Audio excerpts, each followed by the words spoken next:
Hello, Bìafrans. Good morning, good afternoon, good evening. We have come with another information that is very crucial to us. Yes, everybody is excited, both international and national here. We are excited, but because we are seeing light at the end of tunnel. Yes, because how we are plotting the graph is how it is going. So Nigerian government, they know it is over. Ozzy, who knows what right now and who presses button harder. We need to press buttons harder, Biafrans. Like we need to start protests in the US, everywhere in the world, that we need freedom again and again. Because aka agbajigondi jiani, the hands that is holding us, they are very weak right now. Please, we need to press further, and that is bringing about the protest that is going on right now in the US. Yes, everybody should join that protest. If you're around there, please join that protest in any form you can join it. I have to leave this video right now to play out.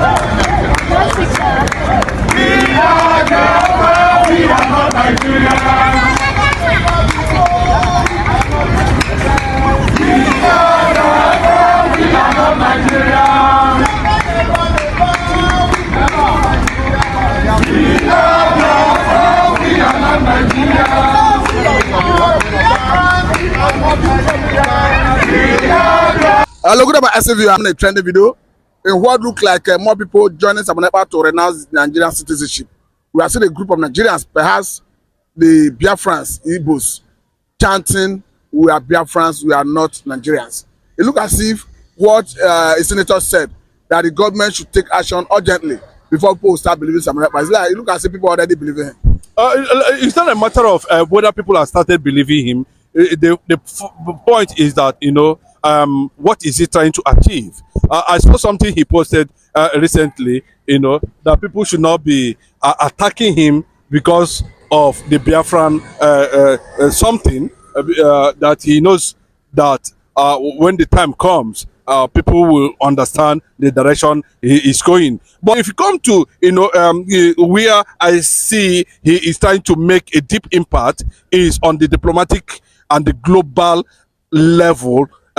Countries, recognized nations like the G7, trying to get them to buy into the Biafran restoration agenda, look into the bring in solidarity to the quest, and of course that is what we need, mostly than this issue that is connected to him, to his name, over violence and killing.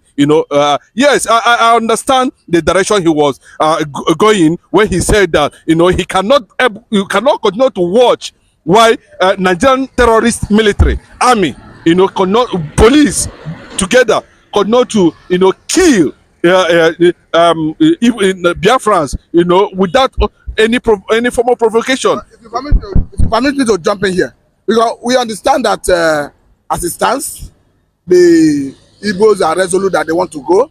But the question I want to ask is, what do you think the government can do to rekindle the confidence of the Igbos in Nigeria? Lost confidence, when a man is full of overconfidence, he is open for sucker punch. Nigeria has been, showing some level of pride, some level of, deliberate marginalization and wickedness against the Biafrans. So it has been there over and over and over again. And the last chance, according to the former military head of state, of course, the former civilian president of Nigeria, Olusegun Obasanjo, was in 2023, when there was supposed to be, a mass support towards realizing Igbo presidency as at that time. But you see what actually, you think that was opportunity to correct all the anomalies? Yes, it became very clear because everything has time. And when the time eludes you, then if we come to revise it back, you cannot go back to the an old and a 1-year-old or 2 years old life of a child when you are above 40. No, it's not possible. Nigeria is 64 thereabout, but the gentleman said Nigeria is 104 years old. But Igbo man has never been considered to be president. I look at the level of marginalization. There are reasons why we should have millions of Simon Ekpa and Nnamdi Kanu, and they're all there. They are all there waiting, you know, and they have been warned that to an extent they should not allow the Igbo nation at this point in time, considering their global presence, to take up arms again against Nigeria. It will be very devastating. I can tell you that, you know. But the fact we are looking at, you know, that would have been an opportunity, you know, to create a certain impact about Nigeria-Igbo relationship. It was look like you diplomatically towing the line of Senator Ned Nwoko, who have said that if you arrest Simon Ekpa, 100,000 Simon Ekpa will emerge. Of course, we understand that the way it stands today, he has been in the Senate drumming support for the negotiation with the agitators. You told that same line that they should call for roundtable discussion. If you look at Ned Nwoko recently, you know, a lot of people might have been surprised to see Ned Nwoko, a respected senator, a billionaire, a vibrant man, you know, whose private life and public life is worth of emulation. Especially recently has come out to start taking a position on reality. Reality, that's the most important thing. You know, when you come out, not like Edwin Clark and these people that call themselves, they don't even know where they stand. But he has come out to tell you that anybody that is saying that Delta State is not Igbo, you need his head to be re-examined. He has continued to take a particular position because he knew that the resources that is coming from the Bìafra land is being sabotaged and not even put to proper use in the development of Nigeria. Instead, the northern politicians, or whatever they call themselves, you know, share it unceremoniously and rubbish the usefulness of the resources coming from the Bìafra land. So when you see somebody like Ned Nwoko taking a particular position on issues like this, then you begin to wonder, you know, at what point did this awareness have to come to play? You know, I believe the prophecy and the message of Mazi Nnamdi Kanu has been able to, you know, have a deep feast in the consciousness of many Nigerians, especially those of them from the South. You know, that's why we always say, you know, it takes a Hamlet to produce a prince. Nnamdi Kanu is the prince that has come to define a moment that people need to know that the entire South and Southeast, you know, have something deep in common. It's just like mother and child, you know, and that is the fact. So I'm happy Ned Nwoko, who was also advocating for a creation of a state, yes, to join the East. You can see he's a balanced man. He's a balanced. In fact, I begin to admire him, you know, because it looks like other people have been intimidated there at the National Assembly and the Federal House of Rep because of the fear of the northern this thing. They are still claiming 19 states. If you see the way they are bragging, 19 states. They always use this factor at every point in time. But I expected the southern senators, you know, to rise up to the occasion, especially when it comes to this issue of tax reform. You know, the North is not bringing anything to the table, but still, they have the vast access to the oil reserve, gas reserve in the Biafran land. So, anybody that sees this marginalization, you know, over and over the years, and nothing is being done about it, will look at that issue and might likely support the position of Ned Nwoko, a serving senator, on producing 100 million. And of course, which is Ned Nwoko is one of them also, because anybody that is speaking the truth to power is like Simon Ekpa or Masina. Okay, now let me bring this angle, because there is a trending video where a Nigerian American military personnel was telling Trump, when Trump was the president, that should permit them to invade Nigeria, considering the suffering of the Biafrans, the Igbos. Of course, according to him, that he's a Nigerian, he's from an Igbo man, that what the treatment that has been meted out to the Igbos, that is not comfortable. And we are seeing an election coming up in America, and Trump is already a candidate of one of the major political parties. Do you see Trump supporting Biafra in the event that he emerged the president of the United States of America this time around? Let me tell you, I think that is not something we are going to digest at this point, because the fact is that, Trump is Biafra and Biafra is Trump. That is the message there. How do you come to that conclusion? Yes, because he have a relationship.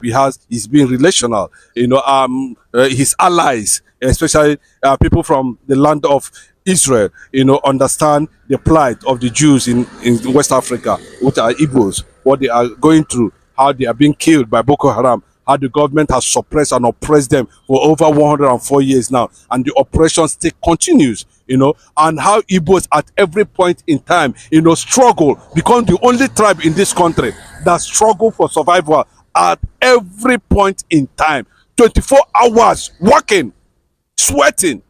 No other tribe does it in this part of the country. Go and do your research very well. So the Igbo nation has been outstanding, and they have been able to, have a global presence where they have been noticed even by what leaders from different countries of the world. So if Trump is eyeing the restoration, what we know just that any American president can go there and do the same thing he did in Tel Aviv by announcing the movement of Israeli capital from Tel Aviv to Jerusalem. No, to set the record straight, it was American embassy he moved from Tel Aviv to. No, now I'm telling you, Jerusalem. Excuse me, let me tell you. Apart from that, the capital of Israel is in Tel Aviv.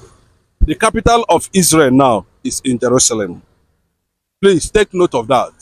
So on that note, what we need there is just that solidarity, and that will. Even though the United Nations, look at the way they are now, it's like they are pro-Islam leadership is what is running in UN now, considering the position of Antonio Guterres in what is happening in the Middle East. So anybody that is telling you that Trump is likely going to endorse Biafra, it is perception. It's a perception that is people believe. Even an ordinary man on the street who is a Biafran believe that it will come. People, he knows. Is it a perception you give your nod to? No, let me tell you. Even before the issue that has a perception you support. That's what I'm telling you. I want to make a reference to what Trump said before he finally left the White House, to hand over to Joe Biden currently now. He made it. He tweeted it. I read it on Twitter. He said, because at that, when Trump was campaigning, there was, American flag being rolled down in the entire eastern part of the country, calling for the support of Biafra. He said, I have seen you and I have noticed you. He tweeted it. Trump himself tweeted it. So that relationship which was established by the supreme leader, Mazi Nnamdi Kanu, by having the support, trying to get into the GOP members of the American Congress, which Simon Ekpa leveraged on, and you can see the first speaker of the whole world endorsing Biafran Charter. So it is not a hidden thing. If Trump goes in and said, okay, it is time, we have our 40 territories of the Biafran nation, it's okay. It will be a welcome development. And another thing is that where I am having that courage that Trump might likely do something at the end of the day is how he has been able to handle the American nation, trying to make sure that they come closer to reality that has to do with God, abolish this homosexual, abortion say, abortion no say. The Americans should be careful with the way and manner they select their leaders. Look at what is happening in Germany. Look at what is happening in other countries. They are chasing all these extremists, terrorists away from their country. So it will not be a surprise that if Trump emerges the president of the United States of America today, and he started giving diplomatic support to Biafran restoration, it will not be a surprise. And it will be written on the sands of time that the trumpet and the triumph of Donald Trump of America gave birth to Biafra full restoration. That is just the game. I must say very big thanks for your time. This is Satellite Media, and I'm Mr. Matu. Or if I may permit you to go, you have more to say. No, I would. I didn't want to, move in too much on that issue, but it is something that is in the consciousness of every Biafran. Thank, The government of Nigeria, I think, to an extent. thank you very much. Thank you so much. I'm happy. Everybody is happy. It is happening live in our days. Mazinam Dekano, God has answered your prayers. Simon Eba, God is leading you. God is with you. Your enemies are put to shame. They are handcuffed right now. Yes, all prayers must continue. God bless you.